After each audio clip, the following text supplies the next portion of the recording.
Welcome है भारतीय गीत चैनल में। आप सबका बहुत बहुत स्वागत है। और मैं आप सबके लिए लेकर आई हूँ एक नहान का गीत है, नहाते समय का।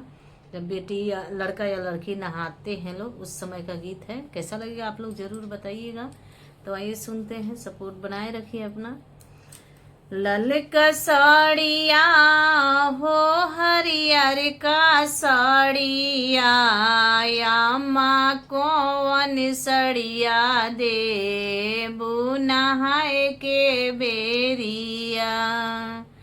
ललका साड़िया हो हरियर का साड़िया, या माँ कौन सड़िया देबू हो नहाए के बेरिया।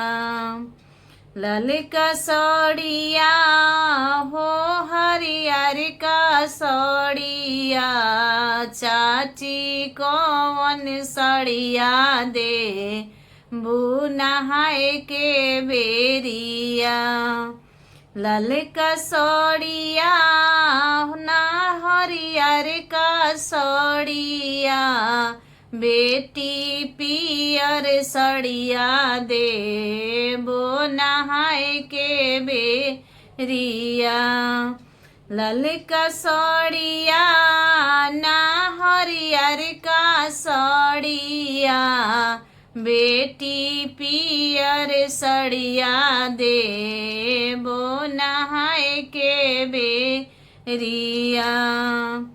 बड़का भैया हो माझिल का भैया, या माँ कौन भैया जोई है जाए के बेरिया।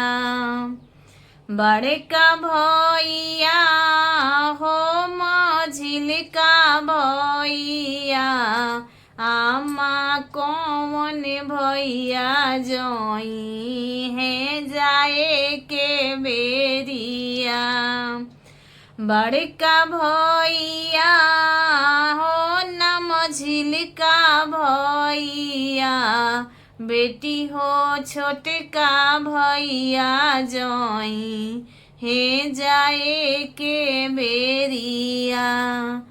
बड़का भैया हो माझिल का भैया, चाची कौन भैया भेज बुझाए के बेरिया। चाची कौन भैया भेज बुझाए के बेरिया। बड़का भैया नाम झिल का भैया, बेटी हो छोटे का भैया जोई है जाए के बेरिया। तो आइए एक और गीत सुनते हैं, कैसा लगेगा बताइएगा ज़रूर।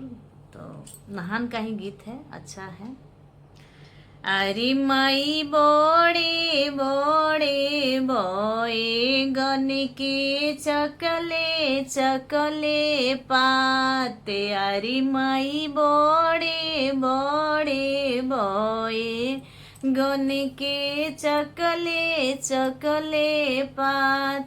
अरे माई के कर बबुनी करेली आसानान।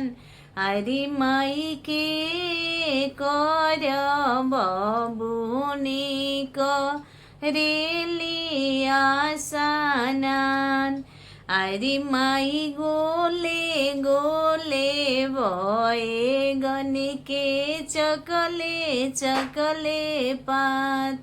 अरे माई कौन दे के बबुनी करेली आसानान।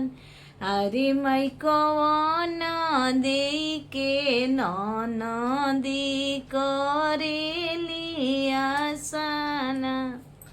Thank you so much.